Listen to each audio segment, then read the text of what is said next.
Menak Yakut godok peraturan yang permudah perizinan rumah ibadah.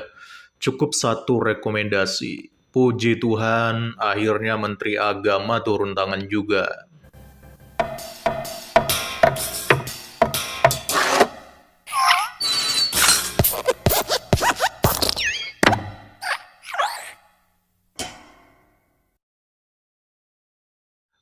Akhir-akhir ini marak ya kasus pelarangan rumah ibadah yang terjadi di negara kita ini. Dan yang terbaru ada aksi pelarangan rumah ibadah Jemaat Gereja Elim Kristen yang ada di Marelan atau yang ada di Medan ya teman-teman.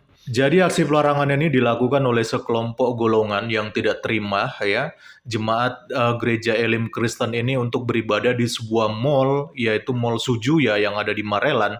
Tetapi puji Tuhan kabarnya PBB atau Pemuda Batak Bersatu, mereka sudah turun tangan menangani masalah ini.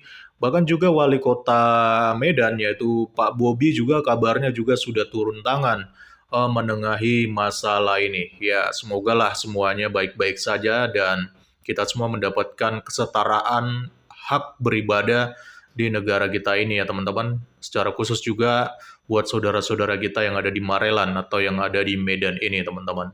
Terima kasih karena sudah memperhatikan, sudah menyampaikan pesannya agar apa yang terjadi di kota Medan ini tidak menyalahi suatu aturan, suatu konstitusi yang sudah diatur oleh negara. Betul ya?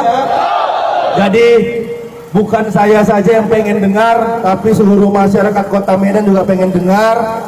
Saya minta tolong, saya minta waktunya kepada ketua untuk menyampaikan apa aspirasi yang perlu kita dengarkan sama-sama pada siang hari ini. Oke? Setuju ya? Siap, silakan ketua. Atas nama Pemuda Batak Bersatu yang dalam hal ini dipimpin langsung Ketua DPD, saya atas nama Doli Sinaga, Ketua DPC Kota Medan, akan menyampaikan sesuai dengan permintaan Pak Wali tuntutan aksi damai Pemuda Batak Bersatu Sumatera Utara Pak Wali. Yang pertama, negara menjamin kemerdekaan tiap-tiap penduduk untuk memeluk agamanya masing-masing dan beradab menurut agamanya dan kepercayaannya. Itu yang pertama.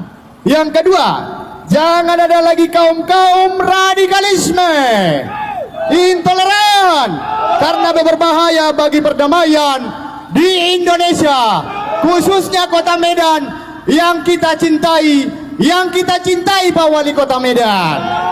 Yang ketiga, jangan ada lagi kasus pembubaran orang beribadah, tidak terkecuali baik agama apapun. Kita harus membela tidak adanya lagi oknum-oknum yang mencoba membubarkan orang beribadah. Yang keempat, jangan ada lagi kasus penutupan tempat ibadah.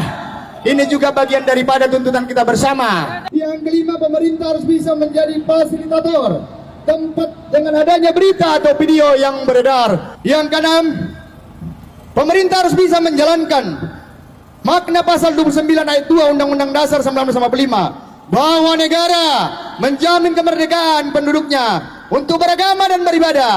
Artinya negara akan melindungi, menjamin, membina dan mengarahkan kehidupan beragama sesuai dengan kepercayaan masing-masing. Tidak ada satu poin pun yang saya tidak setuju. Saya setuju sama semua poin. Tepuk tangan semuanya.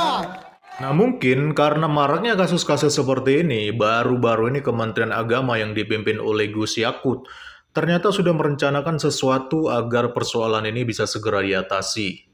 Jadi buat teman-teman yang tanya, mana Menteri Agama, akhirnya keluar juga nih teman-teman. Yaitu beliau berjanji akan membuat peraturan yang akan memudahkan umat Kristen atau bahkan umat minoritas lainnya di dalam mengurus perizinan rumah ibadah. Mari kita simak dulu informasinya. Ada kabar gembira untuk umat beragama minoritas. Aturan pendirian rumah ibadah bakal dipermudah. Ini disampaikan Menteri Agama Gus Yakut baru-baru ini. Jadi, selama ini pendirian rumah ibadah diatur dalam peraturan bersama Menteri Agama dan Menteri Dalam Negeri tahun 2006. Dalam aturan itu, rumah ibadah bisa didirikan diantaranya bila sudah mendapat rekomendasi dari dua pihak, yaitu Forum Kerukunan Umat Beragama FKUB dan Kementerian Agama kabupaten atau kota. Nah, dalam aturan baru, rekomendasi cukup dari Kementerian Agama kabupaten kota. Rekomendasi dari FKUB nggak diperlukan lagi. Revisi aturan ini bisa dibilang terobosan. Selama ini, FKUB sering nggak berupaya jadi penengah yang adil ketika muncul konflik rumah ibadah. Bahkan, FKUB justru mempersulit hak beribadah umat beragama minoritas dan nampak satu suara dengan kelompok intoleran. Akibatnya, izin pendirian rumah ibadah umat beragama minoritas jadi terkatung-katung dalam waktu yang lama. Tapi, di sisi lain, kebutuhan untuk beribadah nggak bisa ditinggalkan. Yang terjadi, banyak umat beragama minoritas yang terpaksa beribadah di tempat yang nggak mendapat izin. Itu lalu jadi alasan bagi kelompok intoleran untuk menggeruduk dan membubarkan kegiatan ibadah umat minoritas. Ini yang terlihat di Bandar Lampung, Binjai, Pekanbaru, dan Bandung Barat baru-baru ini. Mudah-mudahan revisi aturan pendirian rumah ibadah cepat rampung dan segera direalisasikan. Dengan begitu, kita nggak akan mendengar lagi saudara kita yang ditindas hak beribadahnya. Stop halangi warga beribadah. Jadi berdasarkan informasi yang sudah kita dengar teman-teman, memang pada dasarnya sebelumnya itu rumah ibadah harus mendapatkan 2 rekomendasi ya. Ya, jadi ada rekomendasi dari 2 pihak. Yang pertama dari FKUB atau Forum Kerukunan Umat Beragama, dan yang kedua itu langsung dari Kementerian Agama baik kabupaten ataupun kota ya. Nah, sekarang dalam aturan baru rekomendasi cukup dari Kementerian Agama. Ya, jadi nggak perlu 2 pihak lagi. Dan yang dari FKUB atau Forum Kerukunan Umat Beragama ini tidak diperlukan lagi dalam mengurus perizinan. Karena memang faktanya ya, FKUB ini sering tidak bisa netral atau bahkan tidak adil di dalam pendirian rumah ibadah. Karena kebanyakan anggotanya ini diisi oleh kalangan-kalangan mayoritas. Jadi memang yang jadi penghalang justru kadang-kadang dari FKUB ini sendiri, yang mana mereka tidak bisa netral dan terkesan lebih mendengarkan suara mayoritas.